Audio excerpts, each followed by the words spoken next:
Hello everyone. आज का हमारा टॉपिक है कि why the moon doesn't fall on the earth. क्यों जो मून है वो अर्थ की तरफ अट्रैक्ट होकर ग्रेविटेशनल फोर्स से अर्थ पर कोलैप्स नहीं कर रहा है।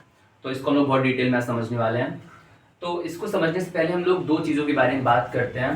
पहली चीज़ है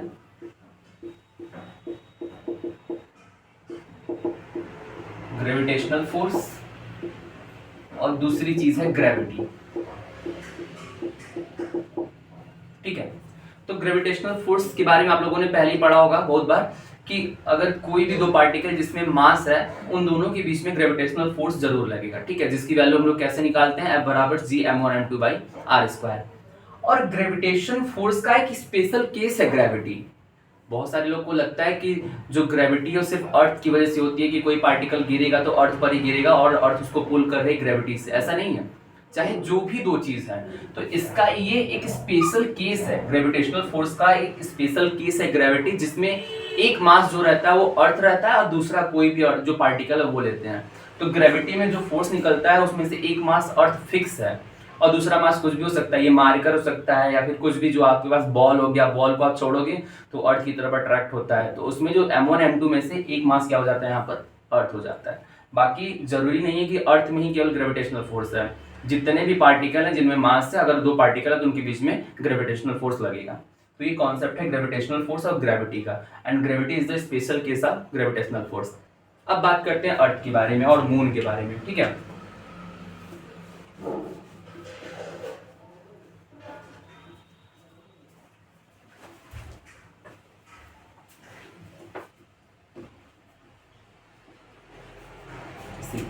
अगर हम लोग यहाँ पर अर्थ सरफेस ले लें थोड़ी देर के लिए, ये हमारा मान लीजिए अर्थ सरफेस है।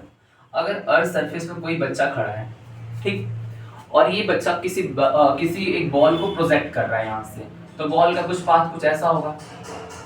ठीक है, क्योंकि बॉल इधर फेंका है और ग्रेविटेशन उसको नीचे खींच रहा है, तो इन दोनों का जो वेक्टर सम आएगा बीच में आएगा, तो पाथ कुछ ऐसा बनेगा। और मान लेते हैं इसने इसकी वेलोसिटी थोड़ी सी बढ़ा दी तो इसका पाथ कैसा होगा, ये ऐसा होगा। और थोड़ी वेलोसिटी बढ़ा दी इसकी तो इसका पाथ कैसा हो जाएगा, और आगे चला जाएगा। ठीक है, अब इसी एक्सपेरिमेंट को हम लोग मान लेते हैं बहुत हाई टावर से किया जा रहा है। मतलब ये जो बच्चा है एक किसी बिल्डिंग के टावर पे खड़ा है और वहां से बॉल को फेंक रहा है। ठीक है, उस कॉन्सेप्ट को देखते हैं। मान लीजिए हमारा ये अर्थ हो गया,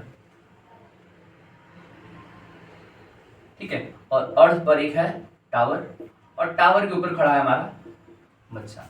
ठीक है, अगर मान लो इस बच्चे ने बॉल को हॉरिजॉन्टली फेंका किसी वेलोसिटी पे, तो ये बॉल कैसे जाएगा, ये बॉल यहां से गिरकर यहां गिरेगा। ठीक है, क्यों ऐसे, इसका पाथ क्यों हुआ, क्योंकि इसने वेलोसिटी दी इसको आगे की तरफ, लेकिन जो अर्थ का ग्रेविटेशनल पुल था इसको किधर खींचा, नीचे की तरफ। तो ये इन दोनों के वेक्टर सम जब करोगे तो कहां पर आएगा, ये इसके बीच में आएगा। तो ये पार्टिकल ना आगे जाके ना नीचे जाके इन दोनों के बीच में कहीं ऐसा पाथ बनाते हुए गिरेगा। और अगर मान लीजिए आपने वेलोसिटी को थोड़ा सा और हाई कर दिया, इस आगे की वेलोसिटी को और हाई कर दिया, तो बॉल कैसे जाएगा, बॉल कुछ ऐसे जाएगा। ठीक है, थोड़ी सी वेलोसिटी को और हाई कर देंगे तो बॉल थोड़ा सा और दूर जाके गिरेगा।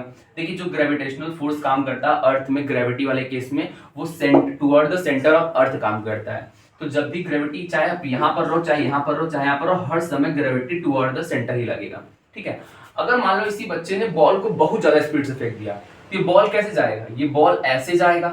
ये हर वक्त इसके सरफेस पर गिरना चाहेगा लेकिन वो गिर नहीं पाएगा और एक सर्कुलर ऑर्बिट में क्या करने लगेगा, रिवॉल्व करने लगेगा। ठीक है, क्यों ऐसा हो रहा है, देखो जैसे आप किसी पर्टिकुलर केस को देख लो, किसी पर्टिकुलर प्लेस पर, जैसे मान लो यहां पर बात करते हैं, तो यहां पर जो बच्चे ने उसको वेलोसिटी दी है कुछ आगे की तरफ दी है।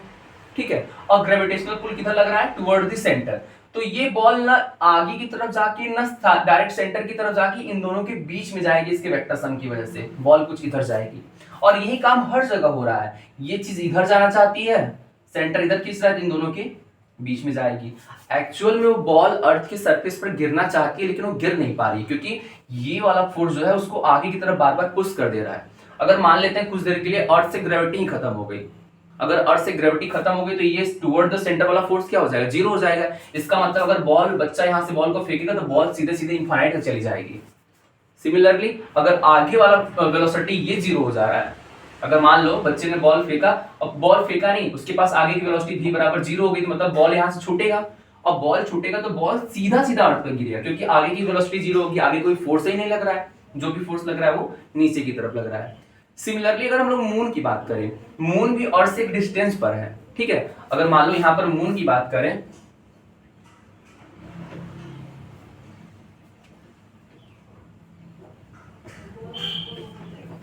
सी ये हमारा हो गया अर्थ और इससे कुछ डिस्टेंस पर हो गया मून, ठीक है।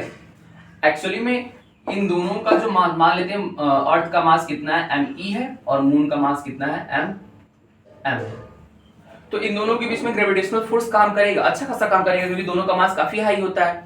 तो यहाँ पर जो ग्रेविटेशनल फोर्स काम करेगा F = GME अपॉन r², जहां पर r क्या है, इसके रेडियस से इसकी रेडियस तक की दूरी है, ठीक है। लेकिन प्रॉब्लम क्या है कि ये सिर्फ डायरेक्ट यही फोर्स नहीं काम कर रहा है, इसके पास कुछ अपनी ऑर्बिटल वेलोसिटी भी होती है, ठीक है। मतलब ये आगे की तरफ इसके पास वेलोसिटी है, साथ साथ इसके पास इधर की तरफ वेलोसिटी है। तो ये ग्रेविटेशन की वजह से पृथ्वी की तरफ आना तो चाहता है, लेकिन वो आ नहीं पाता है। क्यों? क्योंकि जो उसकी ये वाली वेलोसिटी है उसको आगे की तरफ पुश कर रही, तो इन दोनों का जो रिजल्टेंट होता है कुछ ऐसे जाता है, और ये रिजल्टेंट बार बार हर जगह क्या करता है, ये रिवॉल्व करके एक ऑर्बिटल पाथ बना लेता है। इसका मतलब यहाँ पर अगर देखें तो यहाँ पर भी अर्थ सरफेस पर ही जाना चाहता था, टकराना चाहता था अर्थ से, लेकिन यहाँ पर जो इसका ऑर्बिटल वेलोसिटी है वो आगे की तरफ है, तो इन दोनों का रिजल्टेंट इसके बीच में आ गया। फिर यहाँ पर भी देखिए तो पार्टिकल नहीं, जो मून है वो अर्थ पर ग्रेविटेशनल फोर्स के कारण गिरना चाहता था, लेकिन जो इसकी ऑर्बिटल वेलोसिटी आगे की तरफ है, इन दोनों का रिजल्ट लेने पर कहाँ पर आ गया, दोनों के बीच में आ गया। तो यही अगर जिस दिन इसकी ऑर्बिटल वेलोसिटी जीरो हो गई मून की, जो आगे वाली वेलोसिटी है वो जीरो हो जाएगी, तो उस पर सिर्फ एक फोर्स काम करेगा, वो कौन सा होगा, अर्थ का ग्रेविटेशनल पुल, और वो आके अर्थ से कोलैब कर जाएगा। और क्या पता अर्थ के साथ साथ किसी और भी पार्टिकल, कोई और भी मान लो वहां पर कोई प्लैनेट्स हो, उसके साथ भी उसका अट्रैक्शन हो सकता है। ग्रेविटेशनल फोर्स सिर्फ अर्थ के लिए डिफाइन नहीं है, वो किसी भी दो प्लैनेट के लिए जिसमें मास है उसके बीच में डिफाइन है। तो इस बात को समझिए। तो मून क्यों नहीं गिर रहा है, क्योंकि मून के पास दो दो फोर्स मून पर काम कर रहा है, एक ग्रेविटेशनल फोर्स पृथ्वी की तरफ और दूसरा जो फोर्स है उसका ऑर्बिटल वेलोसिटी कारण आगे की तरफ, और उन दोनों का रिजल्टेंट ही इसको बार बार गिरने से बचा रहा है। एक्चुअल में गिरना चाहता है लेकिन वो गिर नहीं पा रहा है, ठीक है। एक बार पूरा वीडियो फिर से देखेंगे तो कॉन्सेप्ट बहुत अच्छे से क्लियर हो जाएगा, ठीक। Thank you.